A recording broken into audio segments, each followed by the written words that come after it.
निश्चित तौर से ये स्वागत योग्य कदम है और माननीय मैं उच्च न्यायालय को धन्यवाद देना चाहूंगा जिन्होंने ये निर्णय दिया।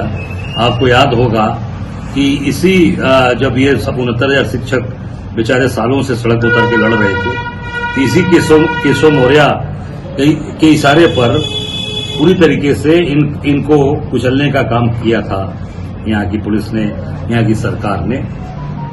और केशव मौर्य आज इनके सहयोगी बन रहे हैं, आज खुशी जाहिर कर रहे हैं। एक समय था जब इन्हीं 69,000 शिक्षकों को कुचलने का कार्य सरकार ने किया था। इनके नेता ओम प्रकाश राजभर ने क्या कहा था? ओम प्रकाश राजभर का बयान था कि इनको पूरी तरीके से इनको लात मारने का काम करना चाहिए। ठीक है, ओम प्रकाश राजभर ने कहा था। आज यही लोग, सरकार में बैठे लोग, आज प्रशंसा कर रहे हैं, सबसे पहले ट्वीट कर रहे हैं। पूरी तरीके से ये सरकार के लोग आरक्षण विरोधी हैं, दलित विरोधी हैं, पिछड़ी जाति के विरोधी हैं। ये इसका कई अर्थ निकाला जा रहा है कि ये योगी सरकार के खिलाफ का भी मामला बन रहा है। लोग अनुमान लगा रहे हैं कि बिल्कुल ये भारतीय जनता पार्टी के खिलाफ का माहौल है।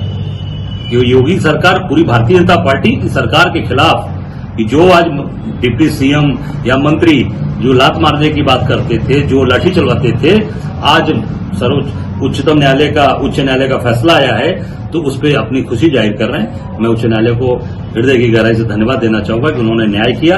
अब इसमें आम आदमी, सब साधारण आदमी को न्याय मिल पाए।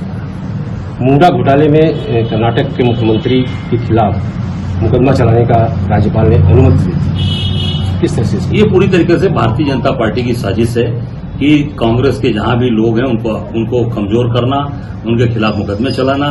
इतने घोटाले किए भाजपा के सीएम कर्नाटक के येदियुरप्पा ने, क्या हुआ उसका? खुलेआम सारी चीजें तय थी, 40% तय था, कुछ नहीं हुआ उसका। कांग्रेस का के कार्यकर्ता काम कर रहे हैं, वहां के सीएम काम कर रहे हैं, तो उनको कैसे भी उन्हें प्रताड़ित करना और उन्हें बदनाम करने पे भारतीय जनता पार्टी के लोग काम कर रहे हैं। ये राज्यपाल क्या केंद्र के इशारे पर काम कर रहे हैं? बिल्कुल, केंद्र के द्वारा ही नामित है, भारतीय जनता पार्टी के लोग हैं। और पूरी तरीके से जैसे आपने देखा बनारस के चुनाव में, मोदी के चुनाव में 8 राज्यपाल घूम रहे थे, चुनाव प्रचार कर रहे थे।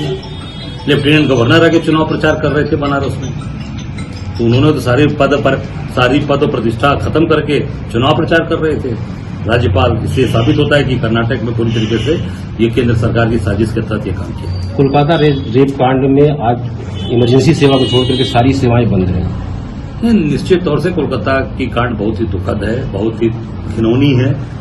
उसकी जितनी भी निंदा की जाए कम है। ऐसे व्यक्ति को फांसी की सजा होनी चाहिए और मैं सरकार से आग्रह यही करूंगा वहां ममता जी से कि उसको तत्काल कार्रवाई हो और उस पर ऐसी कार्रवाई हो कि जो मिसाल बने। ममता जी खुद सड़क पे है, खुद वो प्रदर्शन कर रही हैं, उनकी सरकार है, जबकि वो निश्चित तौर से वो जनता को बताना या जगाना, मैं समझता हूं कि ये पूरी तरीके से सरकार को इस पर कार्रवाई करनी चाहिए।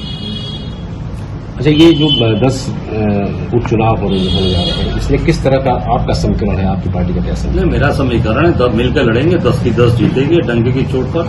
5 हम लोगों ने जो भारतीय जनता पार्टी और उसके सहयोगी दलों की जो सीट थी, उस पर हम लोगों ने अपना प्रस्ताव केंद्रीय नेतृत्व को दिया है। बाकी निर्णय केंद्रीय नेतृत्व को करना है। समाजवादी पार्टी तो 10 सीटों के लिए प्रभारी नियुक्त कर दिया है। 10 सीट वो तो जब कोऑर्डिनेशन की बात है ना, 10 तो हमने भी किया है, तो कोऑर्डिनेशन की बात हो रही है। वो 10 के जहां पर वो लड़ेंगे वहां हमारे कांग्रेस के लोग काम करेंगे, जहां हमारे लोग लड़ेंगे वो समाजवादी के लोग काम करेंगे। तो कोऑर्डिनेशन के तहत वो 200 सीट की इंचार्ज। तालमेल के साथ लड़ाई होगी? बिल्कुल, तालमेल बना हुआ है। तालमेल के साथ इनको भारतीय जनता पार्टी को हराएंगे। कितना उम्मीद है इस उपचुनाव में कितनी सीटों की? अब ये समझ सकते हैं कि अभी 2 स्टेट के चुनाव घोषित हुए, उसके साथ 10 नहीं हुए हैं। इसका मतलब कि भारतीय जनता पार्टी को घबराहट है, परेशान है भारतीय जनता पार्टी। राज्यपाल के कर्नाटक में अनुमति देने के तुरंत बाद खड़गे जी पहुंच गए हैं बेंगलुरु, और ये लगातार कह रहे हैं कि ये जो है राजनीति के तहत किया जा रहा है। तो कह रहा हूं कि साजिश है, पूरी तरीके से सरकार को कमजोर करने की साजिश है, परेशान करने की साजिश है, और उसी पे के तहत वहां के राज्यपाल ने ये अनुमति दी है और उस पर पूरी तरीके से केंद्र के दबाव